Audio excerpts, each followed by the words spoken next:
O jovem Lamine Yamal, de apenas 17 anos, vem jogando muito pelo Barcelona e não é à toa que hoje em dia é um dos grandes jogadores do futebol mundial. Inclusive, alguns acreditam que ele pode levar a bola de ouro neste ano. Um dos que acreditam nisso é o empresário do jogador, Jorge Mendes, que falou o seguinte: Lamine Yamal merece ganhar a bola de ouro este ano. Ele tem sido o melhor jogador do mundo nessa temporada e isso é muito claro. O nível de Lamine lhe rende o prêmio. O portal Score 90 também é mais um que nesse momento coloca Yamal como grande favorito ao prêmio, tendo Dembélé em segundo lugar, Rafinha em terceiro, Pedri em quarto e Mohamed Salah em quinto. Lembrando que a temporada ainda não acabou e temos a final da Liga dos Campeões, onde o Dembélé pode acabar levando o Paris Saint-Germain à conquista da sua primeira taça da competição. Então pode ser que o Dembélé passe na frente do Yamal na corrida pela bola de ouro, né? Lembrando que teve momento aí que o Rafinha tava em primeiro lugar da corrida e hoje em dia caiu para terceiro lugar. É bizarro você pensar que um moleque de apenas 17 anos já tá sendo cotado para levar o prêmio de melhor do mundo e realmente ele vem jogando o fino do fino, vem jogando demais, tá? Nessa atual temporada ele tem 40 participações em gols em 52 jogos pelo Barça, sendo 16 gols e 24 assistências. Na sua opinião, quem vai levar a bola de ouro no final do ano? O Yamal, o Dembélé, o Rafinha? O que você acha? Comenta aí, tá bom? Eu sou o Todd e seja muito bem-vindo para mais um vídeo aqui no canal, onde eu vou te contar muito mais coisa interessante. Seleção brasileira tem novo técnico, Jadon Sancho pode parar de novo lá na Bundesliga, Liverpool muito perto de fechar com seu novo lateral direito. Bora te contar tudo isso e muito mais. Então, sem mais enrolações, solta a intro!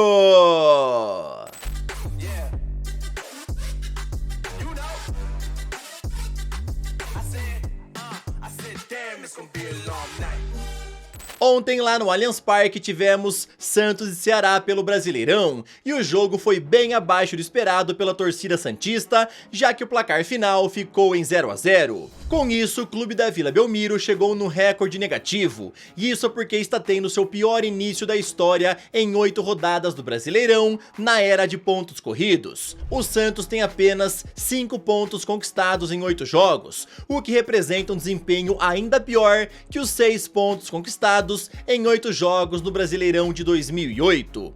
Inclusive, o próprio técnico Kleber Xavier foi bem honesto na entrevista pós-jogo ao ser questionado se o seu clube briga contra o rebaixamento, já que Kleber respondeu o seguinte: no momento, essa é a nossa realidade. O Santos atualmente é o penúltimo colocado do Brasileirão, estando a 4 pontos do primeiro time fora do Z4, que é justamente o São Paulo. O Neymar mais uma vez não jogou, como todo mundo já sabe, ele vem se recuperando de lesão, porém ele apareceu no gramado para receber uma placa em homenagem aos seus 100 jogos lá na Vila Belmiro e também fez uma ação de marketing atirando camisas para a torcida. O Neymar só deve voltar a jogar no início do mês que vem contra a equipe do Botafogo. Finalmente a espera acabou e ontem Ancelotti foi anunciado oficialmente como novo técnico da seleção brasileira. O italiano assinou o contrato até o fim da Copa de 2026 e seu salário vai ser de 10 milhões de euros por ano, podendo levar mais um bônus de 5 milhões caso o Brasil seja o grande campeão do Mundial. Ancelotti começará a trabalhar na seleção no próximo dia 26 de maio, que é justamente a data onde ele irá anunciar a sua convocatória para os jogos de junho, onde o Brasil pega Equador e também o Paraguai. O portal GE informou que algumas caras novas podem aparecer na convocatória de Ancelotti, e esses daqui são os jogadores que o técnico tá de olho. Tem aí o zagueiro Alexandro do Lille, o lateral Caio Henrique do Mônaco, o meia Andrei Santos do Strasbourg, o atacante Antony do Real Betis e também quem pode aparecer é Casemiro, que é um velho conhecido de Ancelotti dos tempos de Real Madrid e um cara que o técnico confia bastante. Não tem como negar que todo brasileiro está empolgado para ver os primeiros jogos da seleção brasileira sob o comando do Carlo Ancelotti, mas é óbvio que não vai mudar da água pro vinho assim do nada, né? Os jogadores também têm que demonstrar vontade em jogar bola. Mas confesso que eu já fiquei bem interessado aqui em ver essa convocatória do Ancelotti, porque deveremos ter novidades. O Antony tá jogando muita bola pelo Real Betis, muita gente também pede aí o Caio Henrique na seleção, o Casemiro voltou a jogar bem pelo Manchester United, apesar da fase do clube não ser das melhores, e eu acho que ele seria um cara que traria bastante experiência para a seleção brasileira, e eu confesso que eu tô muito curioso para ver o começo do trabalho do Ancelotti lá na seleção. O que você acha dessas caras novas que podem aparecer na convocatória do final de maio? E também comente sobre o possível retorno do Casemiro. O que você espera do Ancelotti na seleção brasileira? Comenta aí.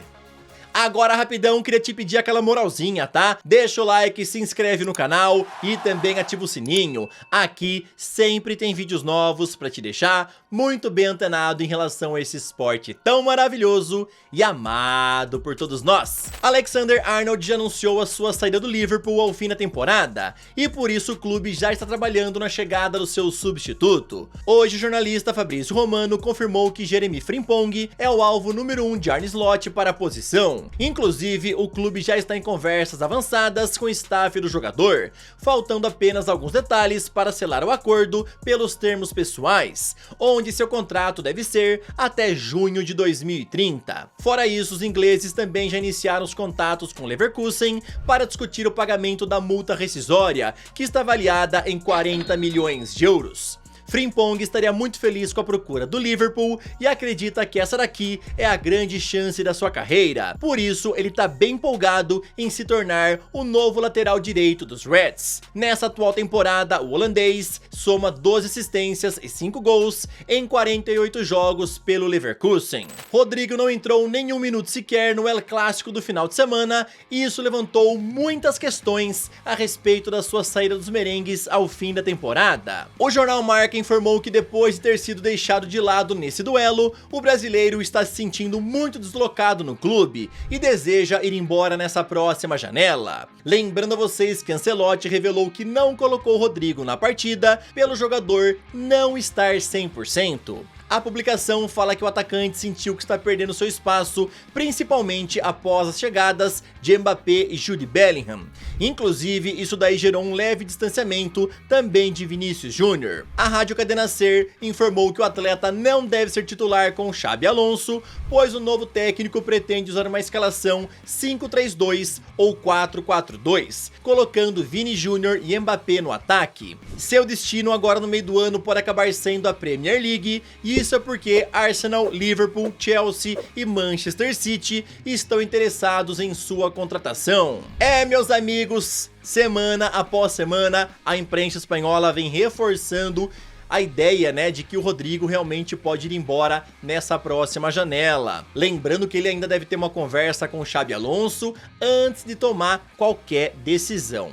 Mas a Rádio Cadena Ser falou que dificilmente ele vai ser titular, tá? Já que a ideia do Xabi Alonso é montar um ataque com o Vini Júnior e também o Kylian Mbappé. Segundo a imprensa espanhola, o Xabi Alonso já pediu 2 reforços ao Florentino Pérez, ele que é um zagueiro e também um lateral esquerdo. Indicou alguns nomes, tá? Como Dean Huijsen, lá do Bournemouth, também indicou o Hincapié do Leverkusen, o Alejandro Grimaldo também do Leverkusen, tem o Carreras lá do Benfica. Então o Xabi Alonso já começou a se mexer para montar um elenco muito interessante para o Real Madrid nessa próxima temporada. Mas em relação ao Rodrigo, se realmente ele for embora buscando mais protagonismo, você queria ver ele jogando aonde? Eu já falei pra vocês mais de uma vez que pra mim ele se encaixaria perfeitamente lá no Arsenal e ia ser um baita reforço. Infelizmente, Jadon Sancho não conseguiu demonstrar um bom futebol lá no Chelsea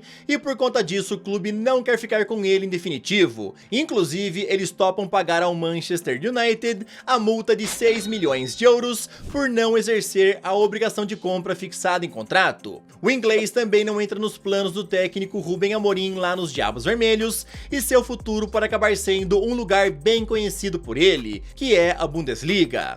Isso é porque o Leverkusen está interessado em contratar Jadon Sancho e lá eles acreditam que serão capazes de fazer com que o jogador reencontre seu bom futebol. O que pode acabar atrapalhando essa possível negociação é o nome de Erik ten Hag. O técnico holandês é um dos cotados para assumir o lugar do Xabi Alonso e não é segredo para ninguém que o Erik ten Hag e o Jadon Sancho não tiveram um bom relacionamento lá no Manchester United, inclusive com o técnico o barrando do time, né? Então, provavelmente se o Ten Hag for para lá, não deve ter negociação mais com o Jadon Sancho. Mas o Ten Hag não é o único cotado. O principal alvo seria o Cesc Fábregas lá do Como e já tem negociações a respeito dessa possível mudança. E um terceiro nome também cotado é o do Xavi, que hoje em dia está livre no mercado. Esse foi o vídeo dessa terça-feira, espero que vocês tenham gostado, tamo junto, valeu e falou!